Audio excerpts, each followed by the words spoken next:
जय हिंद साथियों, Radhe Radhe. Welcome back to our channel. और आज हमारे फौजी साहब कुछ एकदम इम्पॉर्टेंट अपडेट्स आप लोगों को देने वाले हैं, जो कि तैयारी कर रहे हैं एसएससी जीडी 2025 का, और उनका फाइनल रिजल्ट भी आने वाला है। तो जानते हैं क्या क्या अपडेट्स हैं इनके पास। तो राधे राधे साथियों, बहुत से भाई बहन हमारे साथ जो जुड़े हुए हैं एसएससी जीडी 2025 वाले, जो कि एग्ज़ाम दे चुके हैं और उनका आंसर की और रॉ मार्क्स पता चल गया है। तो उन लोग को बेसब्री से इंतज़ार है कि एसएससी जीडी का फिज़िकल डेट कब तक आएगा, एडमिट कार्ड कब आएंगे, हमारा फाइनल रिज़ल्ट है जो नॉर्मलाइज मार्क्स के साथ कब आएगा। तो बेसब्री से इंतज़ार है। तो मैं उन्हीं लोग के लिए आज एक अच्छा इम्पोर्टेंट टॉपिक लेकर आया हूँ कि एसएससी जीडी फिज़िकल कैसे होता है, ठीक है। तो उसी बारे में आज बात करेंगे। आपको एसएससी जीडी जब फिज़िकल टाइम में आपको कौन कौन से डॉक्यूमेंट्स लेकर जाने हैं, वो सब मैंने पूरा एक डाटा तैयार किया है, ठीक है, आप लोग के लिए।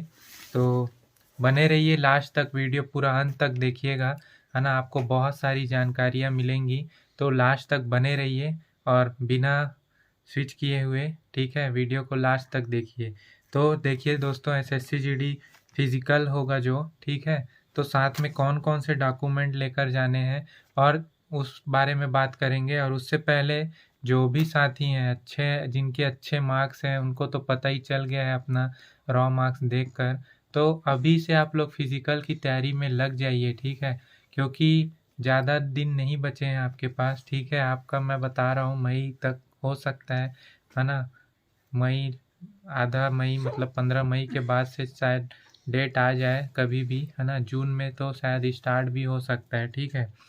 और क्योंकि इतना भी इसको लाइटली मत लीजिएगा, क्योंकि फिज़िकल जो स्टैंडर्ड होता है, ठीक है, एसएससी जीडी का 24 मिनट में 5 किलोमीटर रनिंग, कई बच्चे ना इसको ना ऐसे ही सोचते हैं, लाइट अरे ले हम लेते हैं। लाइट ले लेते हैं, हम उसी टाइम तैयारी करेंगे, रिजल्ट आएगा तब। और उस चक्कर में तैयारी नहीं करते हैं और वो फिर लास्ट में रनिंग में ही छँट जाते हैं, ठीक है। तो ये बहुत बड़ी बेवकूफ़ी होगी इस, अगर 5 किलोमीटर रनिंग में अगर आप छँट जा रहे हैं। इसलिए ये चीज़ गलती मत कीजिए, क्योंकि पिछली बार भी 20 से 25% लोग इसी चीज़ में फ़ेल होते हैं, ठीक है, एसएससी जीडी फिज़िकल में। जो कि एसएससी जीडी फिज़िकल अगर आप कंटिन्यू 2-3 महीना, 1 डेढ़ महीना भी अगर मेहनत कर लोगे ना, तो क्वालीफाई कर जाओगे, कुछ भी नहीं है। लेकिन इसको लाइटली लेने की वजह से 20-25% लोग ऐसे ही फ़ेल हो जाते हैं, ठीक है। तो एसएससी जीडी फिज़िकल क्या है, उसमें वो चीज़ के बारे में भी बात करेंगे। पहले आपको कौन कौन से डॉक्यूमेंट्स ले जाने हैं उसके बारे में बात करते हैं। तो सबसे पहला दोस्तों देखो, एसएससी जीडी की जो भर्ती निकलती है वो 10th पास निकलती है। तो 10th पास का सर्टिफिकेट आपके पास, 10th की मार्कशीट होती है जो, बिल्कुल रखिएगा, ठीक है। और साथ में आपका जो भी क्वालिफ़िकेशन है उसको भी लेकर जाइएगा। 10th एकदम कंपलसरी है। 12th कर लिया है, 12th ले जाइए, ग्रेजुएशन कर लिया है तो फाइनल ईयर की मार्कशीट ले जाइए। वैसे वो मांगता नहीं है, 10th का ही मांगता है, ठीक है। उसके बाद आपको क्या लेकर जाना है, निवास, जो कि आपका मूल निवास होता है, ठीक है, डोमिसाइल बोलते हैं जिसको, तो उसको लेकर जाइए, ठीक है। और जिस ज़िले से आप फॉर्म भरें वही ज़िले का आपका निवास होना चाहिए, ये याद रखिएगा। एनसीसी सर्टिफिकेट, जो भी एनसीसी का फ़ायदा लेना चाहते हैं, तो आपको अगर बोनस मार्क्स लेना है तो आपको एनसीसी सर्टिफिकेट ओरिजिनल आप अपने साथ लेकर जाइए, ठीक है।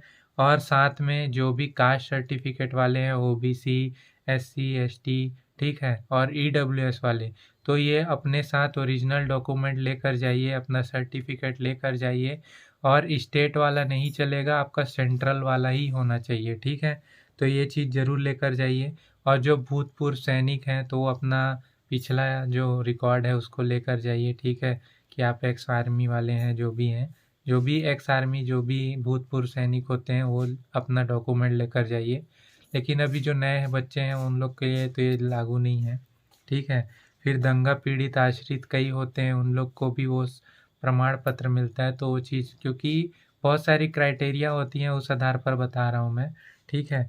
और आइडेंटिफिकेशन के लिए आप अपना साथ आधार कार्ड, पैन कार्ड, ठीक है, या ड्राइविंग लाइसेंस लेकर जा सकते हैं, ठीक है।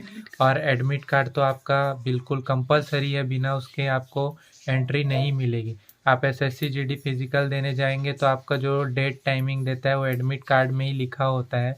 तो आपका एडमिट कार्ड और आधार कार्ड के हिसाब से ही वो आपको जो सेंटर होते हैं वहाँ पे आपको एंट्री मिलती है, ठीक है।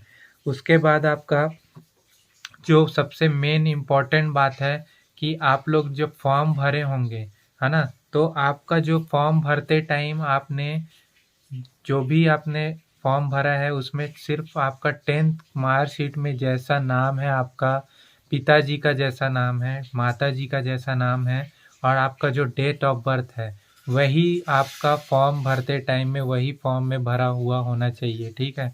नहीं तो आगे जाकर आपको दिक्कत हो सकती है। और मूल निवास है जो आपका जिस ज़िले से हो आप वही ज़िले का आपका मूल निवास होना चाहिए, यानी कि डोमिसाइल। और इसमें अगर एक भी गलती होगा दोस्तों, मिस्टेक होगा, स्पेलिंग मिस्टेक, ठीक है, डेट ऑफ बर्थ गलत है, तो आपको फिर कहीं ना कहीं आप भर्ती से फिर बाहर भी हो सकते हैं, ठीक है। तो name, father's name, mother's name और डेट ऑफ बर्थ, ये 4 चीज़ एकदम 10th मार्कशीट के हिसाब से ही होनी चाहिए। और आपके जितने भी डॉक्यूमेंट्स हैं वो सभी को 10th मार्कशीट के हिसाब से ही करवा लीजिएगा। अगर आगे पीछे कुछ भी गलती है नहीं तो मिस प्रेजेंटेशन ये सब हाँ, आप नहीं पे तो लग देखो जाएगा। दोस्तों आपको ही दिक्कत होगी। आपके जितने भी डॉक्यूमेंट्स हैं सभी को 10th मार्कशीट के हिसाब से करा लीजिए, तो आपको कोई समस्या नहीं आएगी, ठीक है। और उसके बाद आपको फिर आपका जो भर्ती होता है एसएससी जीडी फिजिकल, वीडियो लंबा हो रहा है दोस्तों, बट आप लोग के लिए एकदम इम्पॉर्टेंट चीज़ ही बता रहा हूँ, ठीक है। और आपका जो फिजिकल होगा वो 2 चरण में होता है, पीएचटी पीईटी, ठीक है। पीएचटी में क्या होता है, आपका ऊंचाई मापा जाता है, सीना मापा जाता है ना, और वजन मापा जाता है, ठीक। और साथ ही साथ आपका जो पीटी होता है उसमें आपकी दौड़ होती है। तो उसी में बात करते हैं लंबाई। आपकी लंबाई कितनी होनी चाहिए, पुरुषों के लिए बता रहा हूँ, ठीक है, जेंट्स के लिए बता रहा हूँ। आपकी जो भी जनरल, ओबीसी है और एससी कास्ट से हैं तो उनकी हाइट 170 सेंटीमीटर होनी ही चाहिए। अगर वो एसटी कोटा के हैं तो उनकी हाइट 162 सेंटीमीटर तक ली जाएगी, ठीक है। और वही बात रही महिला लोग के लिए, तो जनरल, ओबीसी और एससी वालों लोग के लिए 157 सेंटीमीटर और जो एसटी कैटेगरी की हैं उनको 152 सेंटीमीटर तक हाइट चल जाएगा, ठीक है। और आपका लड़कों के लिए सीना कितना होना चाहिए, कई बच्चे सीने में बहुत बाहर हो जाते हैं, सीना में अपना मेहनत नहीं करते हैं। 80 नॉर्मल यार होता ही है, ठीक है। तो 80 आपकी नॉर्मल होनी चाहिए, फुलाने से 85। तो उसकी भी प्रैक्टिस कीजिएगा, यूट्यूब में देखिए, हर जगह देखिए, ये चीज़ में भी बहुत बच्चे बाहर होते हैं, ठीक है। उसके बाद रही बात दौड़, ठीक है, अरे दौड़ बोलता हूँ, वजन वजन, ठीक है। वजन आपका कितना होना चाहिए, तो देखो दोस्तों आपकी जितनी हाइट है ना, जैसे मान लीजिए मेरी हाइट है 175 सेंटीमीटर, तो उसके आगे का आप 1 हटा दीजिए, ठीक है। और 75 क्या बचा, 75 बचा, तो 75 से कम होना चाहिए मेरा वेट, ठीक है। तो मैं ना अंडर वेट होऊंगा ना ओवर वेट होऊंगा, ठीक है। वैसे मिनिमम आपकी जो वज़न होना चाहिए लड़कियों के लिए 45 होता है, लड़कों के लिए 50 के आसपास होना चाहिए। बट वो ओवर वेट भी हो सकते हैं हाइट के हिसाब से, अंडर वेट भी हो सकते हैं, है ना। तो वज़न कैसा, जैसे आपका हाइट है 170 सेंटीमीटर, ठीक है, और आप वहाँ से 1 हटा लीजिए, 70 बचा, 70 से कम रहना चाहिए। या तो आप गूगल में जाकर बीएमआई कैलकुलेटर होता है, उसमें आपकी एज और हाइट के हिसाब से आपका कितना होना चाहिए वेट, उसमें साफ साफ दिखाता है। तो आप गूगल में जाकर बीएमआई कैलकुलेटर लिखिएगा तो आप उसमें अपना एज और हाइट के हिसाब से आपका कितना वजन होना चाहिए उस हिसाब से आप मेंटेन करके चलिए अपना वजन, ठीक है। अब आती है रनिंग की बात। तो रनिंग कितना होता है आपका, लड़कों को तो पता ही है, आपका रनिंग होता है 5 किलोमीटर, जिसके लिए आपको 24 मिनट का टाइम दिया जाता है। वही रही लड़कियों की बात, तो उनको 1600 मीटर रनिंग होती है 8.5 मिनट में, ठीक है।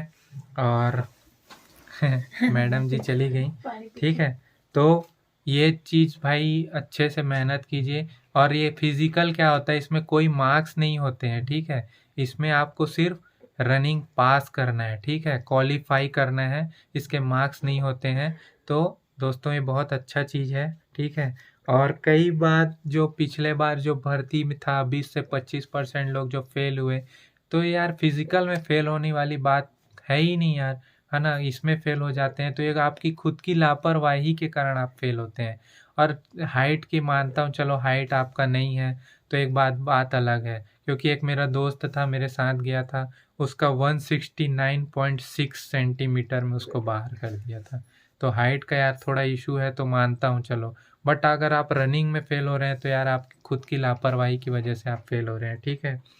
क्योंकि और रही बात अब मेडिकल, क्योंकि आपका फिजिकल और मेडिकल सब साथ ही में होना है, तो मेडिकल में क्या है, आप क्या कर सकते हैं, कोर्ट चैलेंज करके आप, है ना, फिर से अपना मेडिकल करा सकते हैं। बट फिजिकल ऐसा चीज़ है, अगर आप रनिंग में फेल हो गए तो आप फेल ही कहलाएंगे, क्योंकि ये ऑन कैमरा होता है ना, रिकॉर्डेड होता है, वीडियो रिकॉर्डेड होता है, तो इसमें आप कुछ नहीं कर सकते। एक बार फेल हो गए तो फेल हो गए। तो यार दोस्तों, इतना अच्छा मौका है तो जाने मत दीजिए, ठीक है? तो फिजिकल में अच्छे से मेहनत करिए, मैं यही बोलूँगा। आप ये मत सोचिए कि मेरा रिज़ल्ट अभी नहीं आ रहा है तो मैं अभी तैयारी नहीं करूँगा। आपको बहुत ज़रूरत है, तैयारी करिए, सुबह-शाम प्रैक्टिस कीजिए, ज़्यादा उतना हार्ड वर्क मत कीजिए एकदम, लेकिन एसएससी जीडी की रनिंग आप आसानी से निकाल सकते हैं, ठीक है? सुबह-शाम अगर आप कंटिन्यू मेहनत कर रहे हैं, तो बिल्कुल आप क्वालीफ़ाई कर जाएँगे। और सोचेंगे बाद में करूँगा तो उससे कोई फ़ायदा नहीं है दोस्तों। फिर यही होता है, जो 20 से 25% जो बच्चे फेल होते हैं रनिंग में, वो यही सोच वाले होते हैं कि मैं जब रिज़ल्ट आएगा तभी मैं तैयारी करूँगा। तो आशा करता हूँ दोस्तों आप लोग को ये वीडियो अच्छी तरह से पूरी तरीके से समझ आ गया होगा। तो आगे मैं आपके लिए फिर कैसे फ़िज़िकल के लिए क्या मेहनत करनी है, मैं कैसे मेहनत करता था, मैं भी देखो क्वालीफ़ाई करा हूँ, तो आपको पूरा मैं आपको सब चीज़ बताऊँगा, क्या डाइट लेना है, मेडिकल कैसे होता है, मेडिकल के बारे में भी मैं आपको एक बार ग्राउंड में जाकर आपको कंटिन्यू बता दूँगा कैसे मेडिकल लिया जाता है। तो दोस्तों आप मेरे साथ जुड़े रहिए, मैं आपको लास्ट तक आपके लिए वीडियो लाते रहूँगा। तो ठीक है दोस्तों, राधे राधे, जय हिंद। और कुछ भी जल लगता है आप लोग को तो कमेंट करके ज़रूर बताइए, मैं आप लोग के लिए कंटिन्यू वीडियो लाते रहूँगा। तो ठीक है दोस्तों, कमेंट ज़रूर कीजिएगा। और राधे राधे, जय हिंद, जय भारत।